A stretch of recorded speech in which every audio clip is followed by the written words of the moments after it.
We're going to continue today's class where we left off, as the Alter Rebbe says, that those who brings the Maimon Azal, that those who rejoice in endurance of pain, the pasuk says on them, that those who demonstrated their absolute love to HaKadosh Baruch Hu, they're going to experience one day the complete Seis HaShemesh, the emerging of the sun with its greatest intensity. And that's where we left off. This quote of this saying of our sages of blessed memory, in the context, not to elaborate much again, in the context in the context of the message with Alter Rebbe saying here that what does someone do with different challenges which comes his way in his journey during his lifetime, which Alter Rebbe explains over here how crucial and essential is to be in a constant state of joy in order to fulfill our mandate in keeping the Torah, learning the Torah, doing its mitzvahs. And Alter Rebbe explained how crucial that a person, and in other words, the only way a person can do it when he stands in a constant uplifted spirit, in a spirit of joy, a spirit of elation. Other than that, he probably will not be successful in triumphing over his Yetzer Hara. So Alter Rebbe asked in the beginning of this part of the chapter, how is it? How can you demand it from a Jew if people are challenged? Physical challenges, unfortunately, or can be challenged. Let's use those terms. We should never be challenged, but man can be challenged with physical challenges, and then he'll go on with spiritual challenges. So Alter Rebbe tackles each challenge which one could have in order, and the purpose and objective of the Alter Rebbe, in order to explain the Yid, explain the Jew, that in any situation that he might be, in any experience, in any type of experience that he or she is experiencing, it should never contradict this Avodas Hashem, serving God, with joy and gladness of heart. Again, as it being crucial and a necessity in order for us to triumph the Yetzer Hara and do what we ought to do. So he says, again, explained in the previous weeks, that when a person has these physical challenges, he should know that not only it's coming from the same place where the apparent good comes from, but more so that more so it's coming from a deeper place within God. Again, you may see the explanation to this in the last class, in the one before, kosherdoom.com and Tanya, click Tanya, or with the text on Tanya online, on the website tanyaonline.com. So, as Alter Rebbe again explained in the previous part of this chapter, which we elaborated on in this previous class, that it's not only it's coming from the same place, it's coming from a deeper dimension within God. And because it's coming from a deeper dimension within God, therefore when that will come to fruition, the deeper type of the deeper dimension within God comes to fruition. So then the good, even the apparent good, is manifest with much more intensity and much more, and in so much greater abundance. Again, we explained last week, because the deeper part of HaKadosh Baruch Hu, even though it's usually stays within and stays discreet and stays hidden, and therefore it doesn't come into a state of manifestation, and unfortunately the person in this world experiences the experiences which he endures, this which he experiences, not necessarily comes in an obvious good. God forbid, can be quite on the contrary. But the reason is because it comes from a hidden dimension within Hashem. But ultimately, this hidden dimension within Hashem, when that itself one day will come into will be realized, will come into its full expression, so then the good which man will experience will be tremendous, much greater than the Tov HaNireh VaNigla, which is the norm, even the blessed good which is apparent and revealed, because this is coming from within a very extremely deep dimension within God, which God is the ultimate good. So when the ultimate good comes to full expression, then it's something beyond the norm, totally beyond the norm, and that is the meaning of the pasuk. And those who remain focused, and they despite the challenges they had, they demonstrated their ava to HaKadosh Baruch Hu, their love to HaKadosh Baruch Hu. Loving those who love HaKadosh Baruch Hu, meaning to say that they put their challenges in the appropriate perspective, knowing that it's coming in a deeper dimension within Hashem. Kitseis Hashem B'Gvurasi, when the sun will then come out for them, it'll be B'Gvurasi, with great Gvura, great intensity. And what is their joy? What is Va'ayabam? What it means? What way did they demonstrate their love to HaKadosh Baruch Hu? The way they demonstrated their love to HaKadosh Baruch Hu, they were able to maintain that simcha. They were able to maintain that joy, which is so crucial, and so essential, and so vital, in order to be matzliach, to be a success, to be successful in one's service to his Creator. Because the joy is mi'avosei, their joy, they maintain their focus. They were able to actualize their joy or experience their joy based on their love of Hashem, kirvas Hashem, the closeness of Hashem, yeser mikol chayil mazeh, greater than all the manifest good which is in the package of life in this world. In other words, the chayil mazeh, the life of this world, consists of, as we mentioned, is generally bona chayil mezena, which is health, healthy children, an abundance of parnasa, and parnasa, livelihood. But they, even when they were challenged in any of these areas, and God forbid, or all these areas, nonetheless, they were able to stay focused and demonstrate their joy, because what they were focused is on the love of HaKadosh Baruch Hu, the closeness of Hashem. As we said, those who experience difficulties, they are ultimately connected to a deeper dimension with HaKadosh Baruch Hu. And this Yid, this Ayhavav, which means these Yidden, which demonstrated the love to HaKadosh Baruch Hu despite this challenge, to them, what was in front and center of their mind is Kirvas Hashem, that they are experiencing a closeness of Hashem despite it's reflecting in a negative way, but negative on the surface. But as we said before, anything negative on the surface, where the godliness or the good, the apparent good is not, they don't experience the apparent good, it's not a revealed good, comes from a deeper level within HaKadosh Baruch Hu. So they appreciated this kirvas Hashem, this closeness to HaKadosh Baruch Hu, more than all the apparent good, which was a clear expression of their absolute love to HaKadosh Baruch Hu. Kidiksiv, like it says in the pasuk, the greater is your kindness more than life. And again, life, the way it consists of bana chayim zeno, or generally about physical comfort, or comfort the way it expresses itself in our physical life. Teiv, the pasuk says, Teiv chazdecha. The Navi says, Teiv chazdecha mechayim. That better is your kindness, which means about you, better you than the experiencing the better life. In other words, experiencing life the way it's manifest in the physical, the way it expresses itself, rather in the physical terms. And this is the focus of the Ayab, of those who love HaKadosh Baruch Hu. They are focused on the Taiv, the goodness which is associated with Chazdecha, the goodness which is associated with HaKadosh Baruch Hu, b'chvei deva'atzmei, more than the Chaim, because they know what the fact they're experiencing.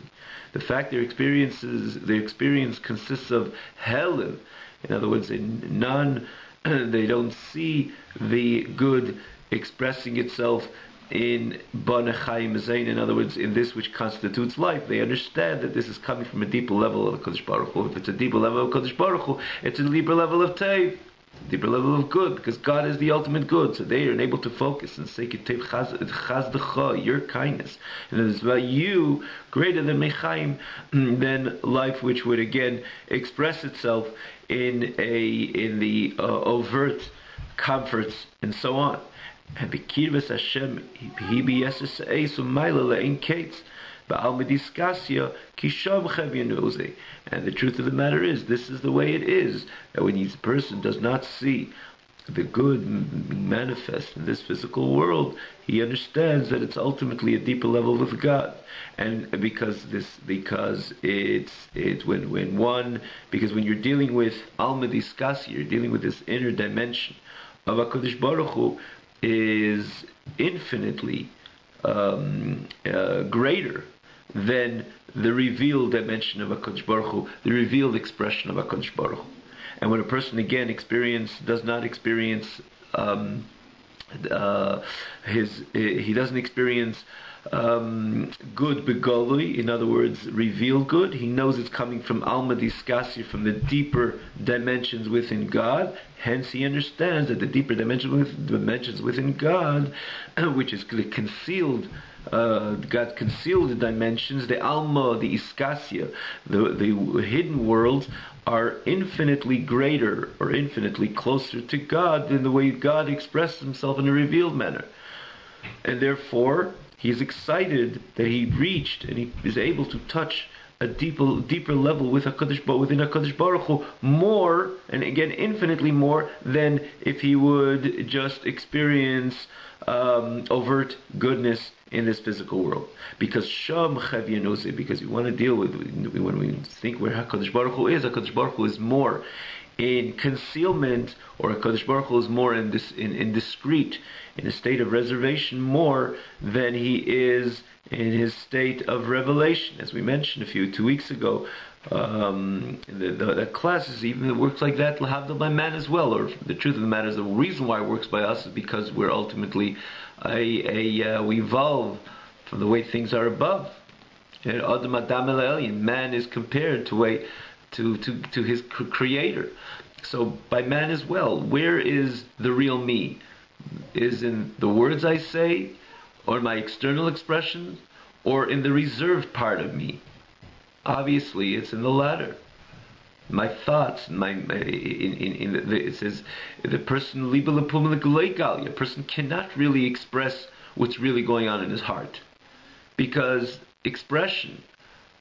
when expression is associated with or any expression which is associated with revelation, I reveal, I speak, so I reveal to the listener this which I want to convey to him. But that's already the end of me, or the way I step away from my inner self, and I put certain messages into words, and I convey it to someone else, because it's a part of me, it's the most external part of me, which is there to relate to another person. Or I do something for someone else, it's maisa, it's a very external dimension within the person. So the truth of the matter is, within speech itself, there are different levels. There are people, or one can, or certain times of a person's life, especially sensitive times of a person's life, the person could express in himself, within his speech, he could express what's really going on within his soul. His expression, nafshe yotze bedabri, his soul came out with his speech. But that's a rarity, because, in other words, in the comparison, because the truth of the matter is, like we say, liba lepumele galia, man cannot really express his in the core, this threads and the core threads of his soul in speech, because the whole notion of speech is the way the person removes himself from himself and expresses himself to someone else, to another entity outside of himself. That's what speech is all about. So then someone's going to say, well, isn't the opposite true? When you speak, then I know who you are. Then I can relate to you. When you're for yourself, when you're by yourself, when you stand in a state of reservation, when you're reserved, and when you're within your deep thoughts and in your heart feelings, then I don't even know, I have no any understanding of who you are and what you're all about. So maybe the opposite is true. But we know it's not so. We know it's not so. It's only It's only it's in other words the dibur, the fact that it's a state that we see the dibur classified as a state of revelation, a state of expression. That doesn't say that that's closer to me. Quite on the contrary. The reason why I can express myself in these words is because I distance myself from the core essence of myself. So the deeper when a person comes within himself is within himself, the less he can express himself. The less of that core essence can be expressed. It's when he removes himself from his core essence, then he's able to find words to express himself or to put a message into words. But the whole point again of speech is the way I express myself to someone else. I leave myself for someone else, even though that's a state of expression of revelation, and this is expression of concealment, a non-revealed experience, an experience of non-revelation. But the experience of non-revelation is not a deficiency. Quite on the contrary, it's deeper within myself. The deeper I go within myself, the less revealed I am. The less it's a less revealed experience. And so too when it comes to Kodesh Baruch Hu. When someone sees the good, Kodesh Baruch Hu, Kodesh Baruch Hu's kindness coming to a state of expression, state of revelation, certainly this is what we seek and this is what we ask and this is what we pray for. But God forbid when someone experiences the opposite, he does not see God's expression coming to a state, in a state of overtness or manifestation. So then he understands, he's able to put it in perspective and say, no, well, this is a deeper level within God, because Sham Chev Yenusei, HaKadosh Baruch Hu himself is more in hiding, his core essence is more in hiding, much more than when it is when it is revealed again, the similar way it works, lahavdil by man. Like the pasuk says, "V'yeshev b'seiser el." You know, I don't know where God is sitting. He's sitting in the supreme concealment. That's where he is. That's where his core essence is. So when the person is experiencing concealment, which on the surface it could be devastating, and sometimes it is catastrophic, and so on, but he is now connected to the hiddenness of HaKadosh Baruch Hu, the core essence of HaKadosh Baruch Hu. And therefore, ve'al kain, and therefore, as we mentioned this last week, when this level comes to fruition, when this deepest level within HaKadosh Baruch Hu comes to a state of fruition, the good ultimately is explosive.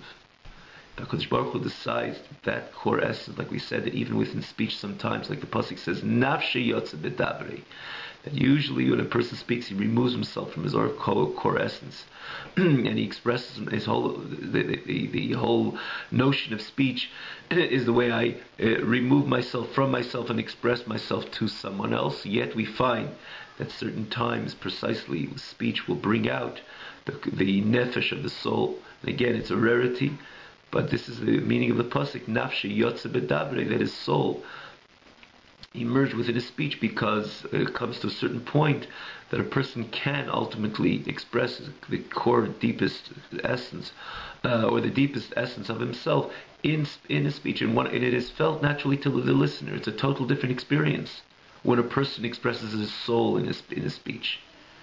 People are not, don't make a time and place, are completely. It's a even to the listener, it's a transcendent experience, because something transcendent is being conveyed through the speech as opposed to regular speaking. And even a person could put a bit of his emotion in his speech, and so on and so forth. Intellectual type of. Or the message, the speech is it's an intellectual message. This is all fine, but when the soul comes out, it's a transcendent experience. Time and place don't even play a role at the time, even to the listener, because nafshi yotze bedabre. Similarly, when you're dealing with HaKadosh Baruch Hu, that even though usually when a person experiences hell and a person experiences concealment of on the surface, it's a concealment of godliness, and therefore on the surface it's really it's difficult, it's challenging, and again many times it can reach a state of a catastrophe, catastrophic. But he puts things in perspective. He knows this is with the deeper dimension with the Kodesh Baruch Hu, which usually does not come to expression. Again, lahavdil, the way it works by man. But yet, when that eventually comes, that seiseh, that hiddenness within a Kodesh Baruch Hu, or with the way the Kodesh Baruch Hu, which is Yeshiv b'seiseh elyon, when that comes into fruition, that comes into realization, that comes into a state of manifestation, then the good which ultimately comes forth is enormous, stupendous, is something which is beyond the capacity of man even to, like it says, when that bracha comes through, when it comes from the most inner dimensions within HaKadosh Baruch Hu, there is ad b'li dai, the person realizes it's an infinite blessing. As the Gemara goes on, that we have so much and it's so overwhelming that we don't even have many times the container to contain this great goodness, again because it's coming from such a deep level within God. And that's why the pasuk says. That's why the Kitseis Hashem the pasuk says, those who remain focused, Kitseis Hashem b'gvorasi, that Shila'asi, that Valkain, and therefore Zeicha, he merits Litseis Hashem b'gvorasi la'asid lavei. That la'asid lavei in the future he will he will merit to the complete emerging of the sun with its greatest intensity. Which is the emerging of the sun from its confinement, which usually was mechusa by Beilam Hazeh. Usually it's concealed in this physical world. But la'asid, when Mashiach will come, tizgala mikisuyo, it'll be revealed from its hiddenness, from its covering. The hainu, which means sha'oz yizgala almed iskasya, the world is iskasya, the inner dimensions within Hashem, the hidden dimensions within Hashem, that itself will be revealed.